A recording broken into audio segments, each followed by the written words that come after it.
नमस्कार, मैं हूं आपके साथ सोनिया चौहान। हमारी खास पेशकश खबर बड़ी है में आप सभी का स्वागत है। बुलेटिन का आगाज करते हैं बड़ी खबर के साथ। एमपी में राज्यसभा सीटों पर आज या कल खुलेगा सस्पेंस। एमपी से राज्यसभा के उम्मीदवारों के नामों का इंतजार। मंथन के बाद आज हो सकती है राज्यसभा प्रत्याशियों की घोषणा। ये बड़ा अपडेट आपको बता रहे हैं। मध्य प्रदेश के 3 राज्यसभा सीट पर नाम को लेकर हलचल बढ़ गई है। बीजेपी की 2 और कांग्रेस की 1 सीट तय है।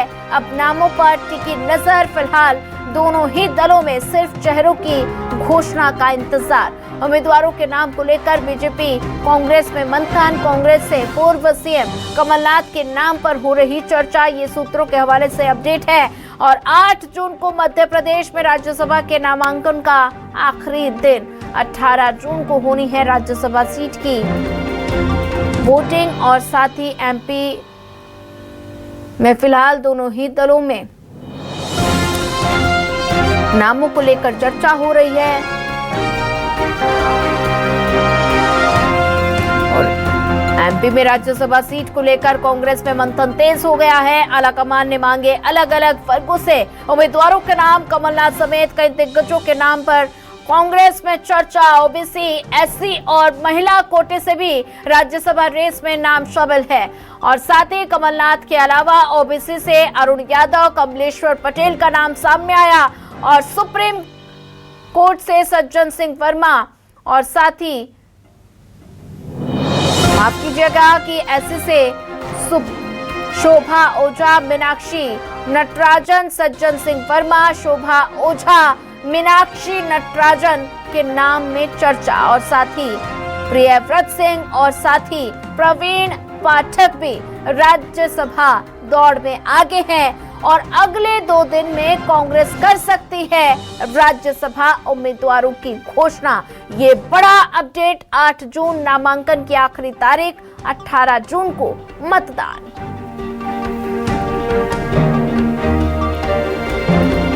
ये बड़ा अपडेट आपको बता रहे हैं। एमपी में राज्यसभा सीटों को लेकर चर्चा और साथ ही कांग्रेस में भी मंथन तेज हो गया है। राज्यसभा के उम्मीदवारों के नामों का इंतजार। आलाकमान ने मांगे अलग अलग वर्गों से उम्मीदवारों के नाम।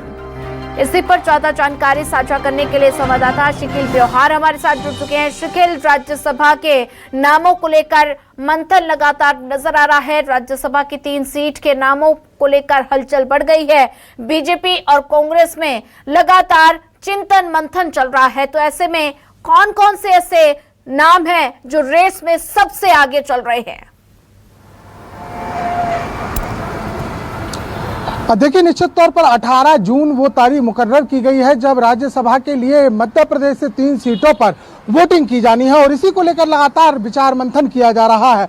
आंकड़े और गणित ये बताता है राज्यसभा का विधायकों का कि 2 सीट जो है वो बीजेपी के पाले में तय है और 1 सीट जो है वो लगभग, फिलहाल एक शब्द यूज कर रहा हूँ, उपयोग कर रहा हूँ, लगभग कांग्रेस के लिए है। लेकिन यदि अगर तीसरी तरीके की बात यहाँ पर आ गई और तीसरा एक उम्मीदवार हो गया या उतारा गया जिस पर विचार मंथन को लेकर तमाम जो बयान है वो सामने आ चुके हैं। माफ कीजिएगा, उप मुख्यमंत्री जगदीश देवड़ा ने भी इस बात को बयान दिया था। तीसरी सीट पर भी विचार मंथन किया जा रहा है तो कहीं ना कहीं दिक्कत होगी।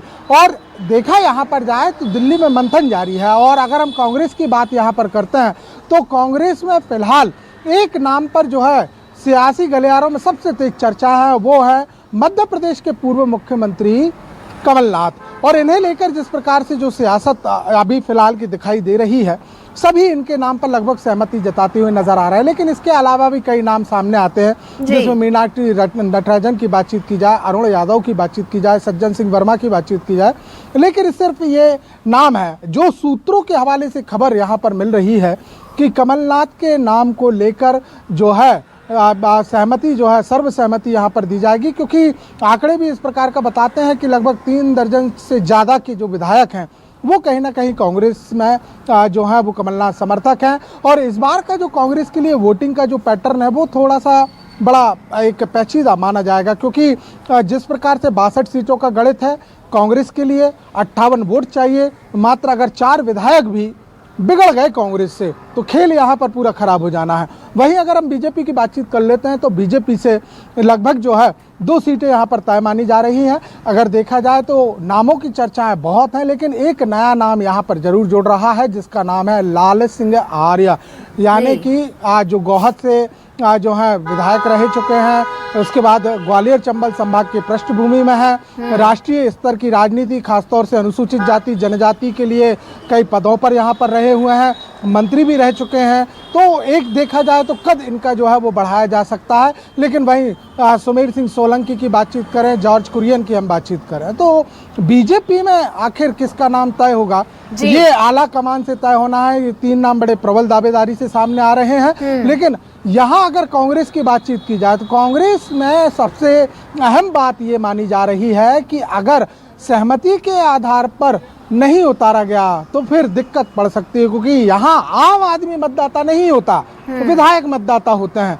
और जिस प्रकार से बीजेपी इस बात को साफ तौर पर भी कह रही है और बयान सामने आ रहे हैं कि तीसरे सीट का गणित यानी कांग्रेस की सीट का गणित, यानी सीधे तौर पर कहीं ना कहीं जो है एक सियासी दांवपेच, सियासी शतरंजी चाल दिखाई दे सकती है। और इसे लेकर जो है कांग्रेस बड़े विचार मंथन के दौर में है। हालांकि सूत्र ये भी बता रहे हैं आज या कल में नामों की जो सार्वजनिक किए जा सकते हैं, नामों पे मोहर लगाई जा सकती है, मीडिया के सामने नाम किए जा सकते हैं। दोनों ही अगर हम पार्टियों की बातचीत करते हैं तो शीर्ष नेतृत्व को इन नामों को सार्वजनिक करना है। ठीक है शिखिल, ज्यादा जानकारी साझा करने के लिए आपका धन्यवाद।